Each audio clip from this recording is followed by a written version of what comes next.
UTTARAKHAND PANGTHOKHIBA Kunthanipan SUBA National Games the fencing MASHANA group bronze medal LOURAKHIBA ADUDA YAOBA top Awang Leikai DAGI Khoisnam Rajiv Okpagi Thouram ama top Awang Leikai Da Leiba Sanjenbam Nganbi Mayum Da Pangthokhre Youth Development Club amadi top Awang Khuna Welfare Association de Sinduna PangthokhibA Thouram aduda Leikai adugi ahal L Manohar YDC President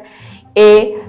Tharboy top Awang Khuna Women Welfare Association gi hanigi President TS Radishana amadi Association asigi hanigi Secretary L Kunjarani ne maru eba mithunglen singoina saruk yakhi Thouram aduda medalist Khoisnam Rajiv na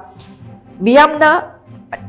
Achamba Khudol Tamduna Taram Okpaga Loinana Pukning Thogatki Khoisnam Rajiv Kunthanipan SUBA National Games da bronze medal ama LOURAKHIBAgi Mathakta Khelo India na Sinduna UTTARAKHAND PANGTHOKHIBA Asmita Fencing League dasu silver medal ama LOURAKHIBA adugba sanaroi amani Thouram aduga mari leinana Khoisnam Rajiv na hai ahanbo oina National Games da saruk yakhiba amadi games atuda medal ama LOURAKPA ngamlakhiba sinungaiba poi individual event da medal phangba ngamdrabasu group event da medal lama purakpa ngamkhi makhatana su kana hotnaduna ahenba medal kya puraknaba hotnagani National Games da ahanbo oina saruk yaba oibana atopa state singa thengnabagi tungan ba experience kaya su phangba ngamle haina sumak na makhatana phongdokhi Khoisnam Rajiv ki apokpa Khoisnam Premananda na hai mahaki machanupa asi medal lama purakpa asida apen bapoi machanupagi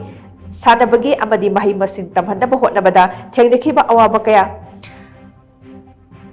kaya amasu thengnakhi adung oina mapunamak adu ngamnanaba hotnarakhibani haina sumak makatana phongdokhi aina am pamjai sana ha san si am pamjai ado sida aina sana ribse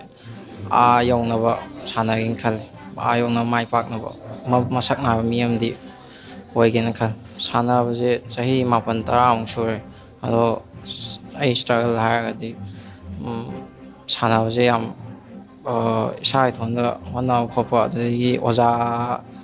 tongana chatle oja gi mayumda adu sanare adu num practice sa thonda haidi mai pakte yati num kanna onaje Manipuri fencer anamada India ji am saw India ji da Manipur ji am chawkhali Manipur je anum haidi mayang thengakpa matamda anum Manipur je ngamme hanadi Manipur nabu anum loi law lai do hujikti India je all India haidi facility keke